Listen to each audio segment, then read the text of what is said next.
अकबर के दरबार में नवरत्न रहते थे और सब रत्न विद्वान थे उनके दरबार में। तो कहा जाता कि फारस से एक बहुत विद्वान व्यक्ति आया। वो 8, 9, 10, 11, 12 कई भाषा वो जानता था। और जब उसके दरबार में आया ना तो पूछा, देखा वो सब बैठा तो बोला कि ये सब मेरे नवरत्न है और सब एक से एक है।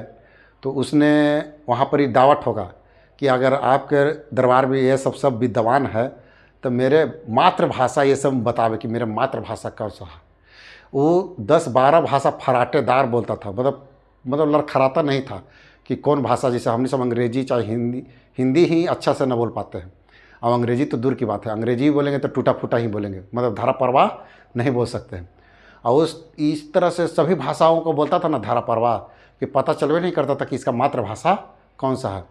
चैनल दे दिया, चैलेंज कर दिया।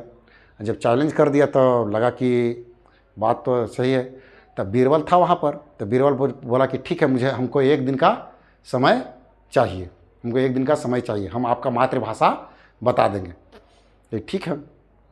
जब वो रात के सोने के लिए जाता है, 9, 10, 11, 12 बजता है, सोता है, तो उसके करमारी को ढुकढुकाया जाता है।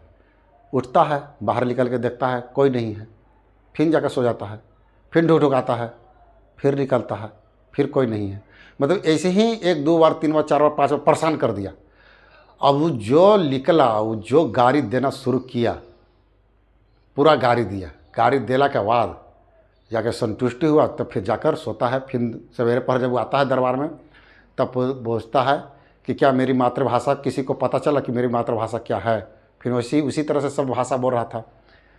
तो बीरबल बोला कि हाँ, आपकी मातृभाषा ये है। तो वो चौंक गया, कहा कि तुमको कैसे पता चला कि मेरी मातृभाषा ये है। तो बोला कि जो रात खनी कमारी ढुकढुका रहे थे वो हम ही थे। और जो भी आदमी अगर गाली देता है तो अपने मातृभाषा में ही गाली देता है। और धर्रेले से अपने कोई भी हो, हम हो, तुम हो, कोई भी हो, भला खूब मेरे को तेरे को करता, मगर जब गाली देने का टाइम आता है ना तो अपनी मातृभाषा में ही देता है।